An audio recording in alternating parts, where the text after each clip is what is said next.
సంవత్సరాల నుంచి చైర్మన్ పదవి పురుషులే చేస్తున్నారు. మహిళలకి ఎక్కడ కూడా అవకాశం లేకుండా చేస్తున్నారు. ఎందుకు అంటే మహిళలు ఉద్యమానికే పనికొస్తారా అంటే చైర్మన్ పదవికి పనికిరారా?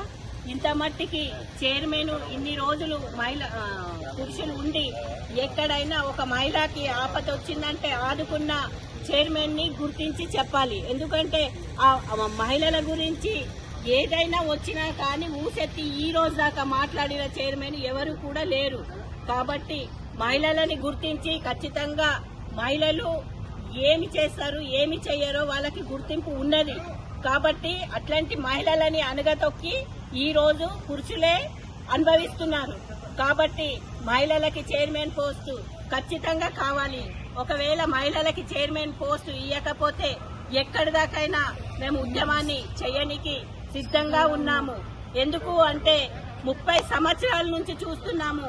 ఆ ప్రతి ఒక్క రాజకీయ నాయకుడు మమ్మల్ని వాడుకొని మాతోని అంటే ఉద్యమం ఉన్నది అనగానే రావడము, మేము అందరినీ తీసుకురావడము, అంటే గ్రౌండ్ వర్క్ మేము చేయాలి, వాళ్ళు అనుభవించేది వాళ్ళు.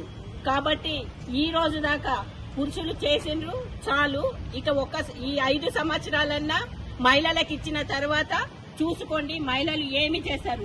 మహిళలకి ఎక్కడైనా అత్యాచారం జరిగింది అంటే కూడా అక్కడ చైర్మన్ వెళ్ళి ఎక్కడైనా మాట్లాడిన దాఖితాలు ఉన్నాయా?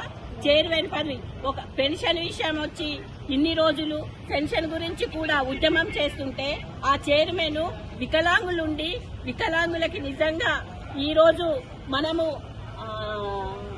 6,000 రూపాయల పెన్షన్ ఇవ్వాలి అని చెప్పి సీఎం గారితో మాట్లాడిన దాఖితాలు ఉన్నాయా?